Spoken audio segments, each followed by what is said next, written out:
मैं राम सिंह सर, कक्षा 12 कला वर्ग, विषय समाजशास्त्र, भाग 8। इस भाग में हम लोग पश्चिमीकरण के विषय में अध्ययन करेंगे।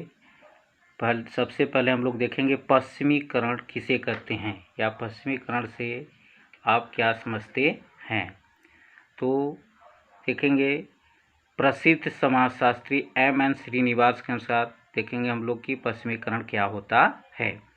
पश्चिमीकरण का तात्पर्य भारतीय समाज के सामाजिक और सांस्कृतिक जीवन में पैदा होने वाले उन सभी परिवर्तनों से है जो पश्चिम की प्रौद्योगिक व्यवहारों के नियमों, विचारों और सामाजिक मूल्यों से संबंधित।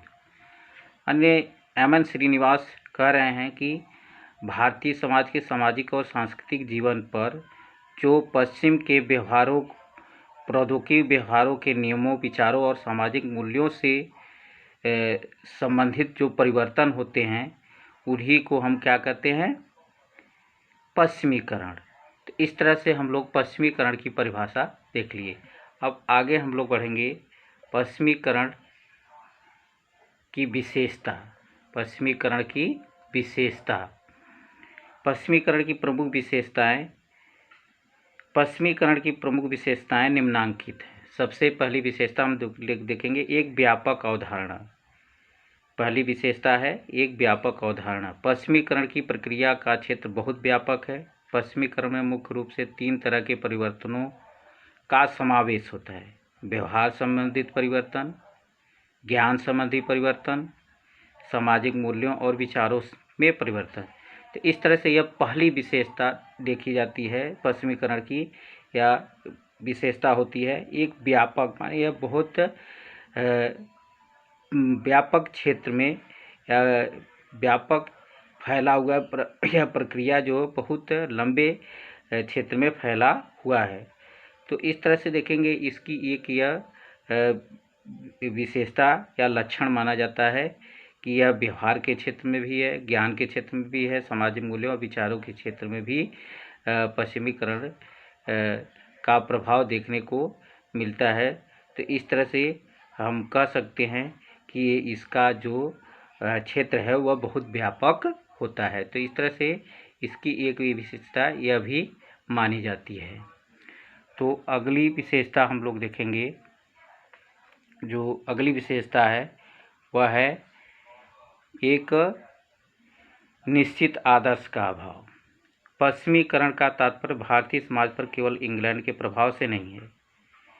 देखेंगे जो पश्चिमीकरण पर पश्चिमीकरण का तात्पर्य है कि बस जो भारतीय समाज पर केवल इंग्लैंड का ही प्रभाव नहीं है, इंग्लैंड के अतिरिक्त अमेरिका, रूस, जापान सांस्कृतिक विशेषताओं का भी प्रभाव पड़ा है।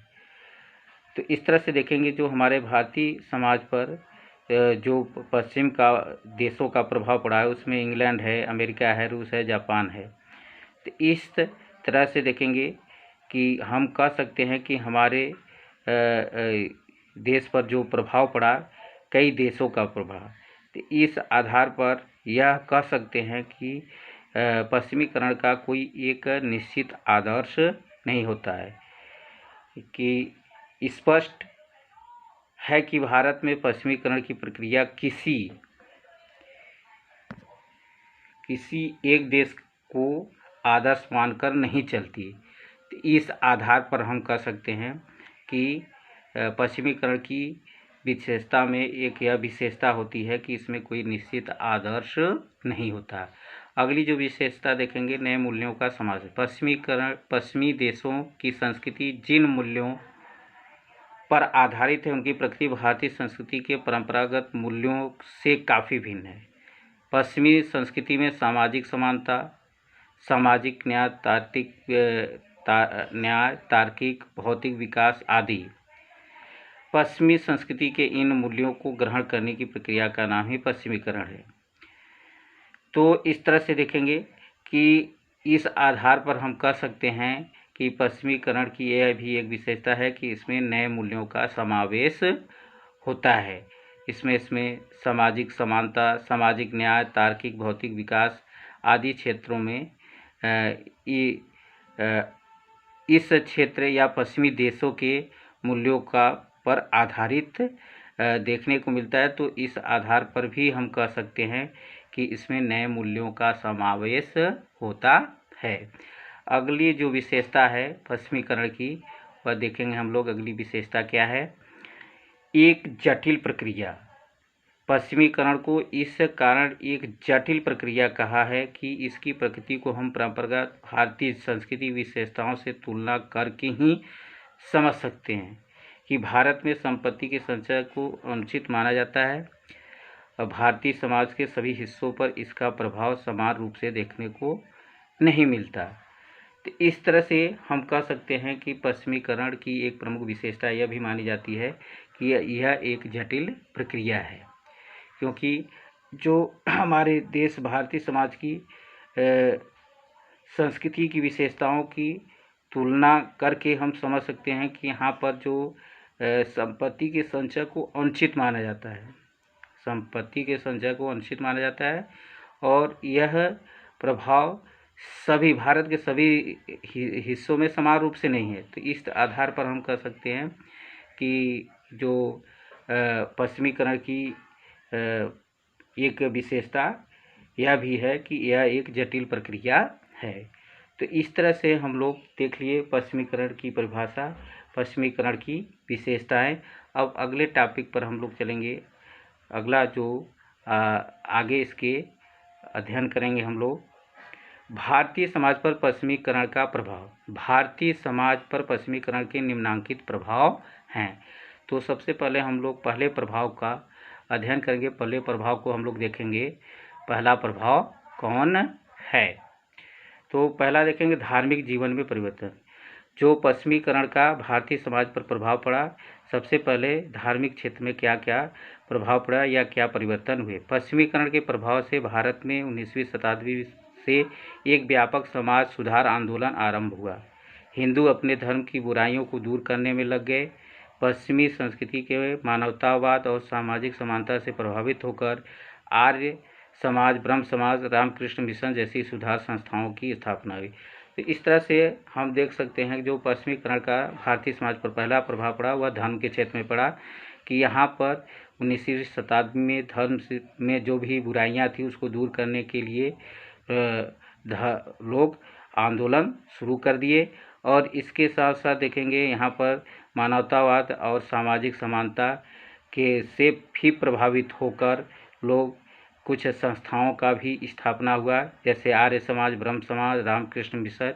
इन संस्थाओं के माध्यम से भी लोगों के अंदर मानवतावाद की भावना को जागृत करने का प्रयास किया गया।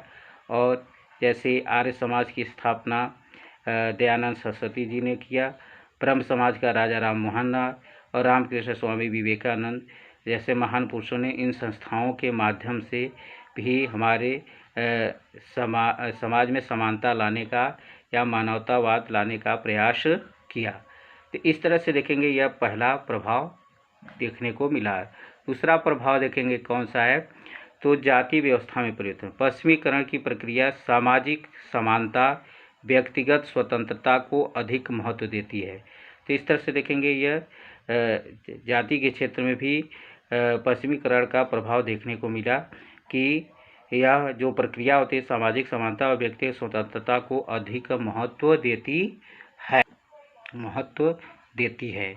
इसके प्रभाव से जाति से संबंधित सामाजिक संपर्क, छुआछूत, खान पान, व्यवसाय तथा विवाह संबंधी बहुत सी कुरीतियों का प्रभाव समाप्त होने लगा।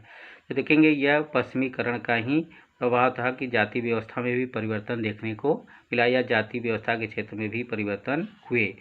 तो देखेंगे जैसे सामाजिक संबंध, छुआछूत, खान पान, व्यवसाय, विवाह संबंधित बहुत सी कुरीतियों को समाप्त करने में पश्चिमीकरण का ही देन है। तो इस तरह से देखेंगे इस जाति व्यवस्था के क्षेत्र में भी पश्चिमीकरण का प्रभाव देखने को मिला। उसी की वजह से देखेंगे हमारे समाज में जो कुछ जाति से संबंधित बुराइयां थी धीरे धीरे समाप्त होने लगी। तो अगला जो प्रभाव था वह देखेंगे हम लोग। वह अगला प्रभाव देखने को मिलेगा स्त्रियों की दशा में सुधार। पश्चिमीकरण के प्रभाव से जब वैयक्तिक स्वतंत्रता और स्त्री पुरुषों की समानता के विचारों को महत्व मिलने लगा तो स्त्रियों ने भी आर्थिक जीवन में प्रवेश आरंभ कर दिया। स्त्रियों में एक नई चेतना पैदा होने से उनके अधिकार बढ़ने लगे। तो इस तरह से देखेंगे जो अगला प्रभाव पड़ा पश्चिमीकरण का, वह स्त्रियों की दशा में सुधार। पश्चिमीकरण के प्रभाव से जब वैयक्तिक स्वतंत्रता और स्त्री पुरुषों की समानता में विचारों को महत्व मिलने लगा तो स्त्रियों ने भी आर्थिक जीवन में प्रवेश आरंभ कर दिया। तो स्त्रियों में एक नई चेतना पैदा होने से उनके अधिकार बढ़ने लगे। तो इस तरह से देखेंगे इसका यह भी प्रभाव पड़ा कि स्त्रियों की दशा में भी पश्चिमीकरण के कारण सुधार देखने को मिला, क्योंकि व्यक्तिगत रूप से स्वतंत्रता स्त्रियों पुरुषों में समानता के विचार को महत्व देने लगा, जिससे स्त्रियां भी आर्थिक क्षेत्र में आर्थिक जीवन में प्रवेश ली और इससे उनके अंदर भी नए चेतना का विकास हुआ। तो यह भी किसकी देन है? पश्चिमीकरण की। अगला जो प्रभाव देखने को मिला पश्चिमीकरण का, वह संयुक्त परिवारों का विघटन। पश्चिमीकरण की एक अन्य विशेषता व्यक्तिगत स्वतंत्रता, व्यक्तिवाद, भौतिक सुखों के प्रति आकर्षण। इसके फलस्वरूप संयुक्त परिवारों के स्थान पर काफी परिवारों में वृद्धि होने लगी। तो इस तरह देखेंगे यह भी एक पश्चिमीकरण का ही प्रभाव है, जिसके कारण जो संयुक्त परिवार थे हमारे भारतीय समाज में वह धीरे धीरे टूटने लगे, क्योंकि यहाँ पर लोग व्यक्तिगत स्वतंत्रता, व्यक्तिवाद और भौतिक सुखों के प्रति आकर्षण जागृत हुआ, जिसके वजह से जो हमारे संयुक्त परिवार थे भारतीय समाज में धीरे धीरे वह क्या हुए? टूटने लगे। अगला जो प्रभाव देखने को मिला वह देखेंगे हम लोग। अगला क्या प्रभाव मिला देखने को, तो अगला जो प्रभाव है यह है भौतिक मूल्यों में वृद्धि। आज की संस्कृति में उन व्यवहारों का महत्व बढ़ा जिसके द्वारा व्यक्ति अधिक से अधिक लाभ प्राप्त कर सके। किसी भी समाज में जब सरल और आध्यात्मिक जीवन की जगह भौतिक सुख सुविधाओं का महत्व बढ़ने लगता है और स्वार्थ पर आधारित संबंध अधिक प्रभावी बन जाते हैं। तो इस तरह से देखेंगे यह भी पश्चिमीकरण का ही देन हुआ कि भौतिक मूल्यों में वृद्धि हुई, क्योंकि लोग अधिक से अधिक लाभ प्राप्त कर सके और किसी भी जैसे मानो उन क्षेत्रों में कि ज़्यादा हुआ अध्यात्म की जगह भौतिक चीज़ों माने सुख सुविधाओं के तरफ उनका ध्यान बढ़ने लगा और वह स्वार्थ पर आधारित रहती। इस तरह से देखेंगे कि इसमें पश्चिमीकरण के प्रभाव से ही भौतिक मूल्यों में वृद्धि हुई, क्योंकि लोग अध्यात्म की तरफ से की ओर से ध्यान की जगह किस पर ध्यान देने लगे? ज़्यादा भौतिक सुख सुविधाओं पर ध्यान देने लगे। तो इस आधार पर हम कह सकते हैं पश्चिमीकरण का यह भी प्रभाव था, जिसके कारण भौतिक मूल्यों में वृद्धि हुई। तो इस तरह से इस वीडियो के माध्यम से हम लोग देख लिए कि पश्चिमीकरण किसे कहते हैं, पश्चिमीकरण की कौन कौन सी प्रमुख विशेषताएं होती हैं और पश्चिमीकरण का भारतीय समाज पर क्या क्या प्रभाव पड़े। अब इसके आगे हम लोग अगले वीडियो में अध्ययन करेंगे।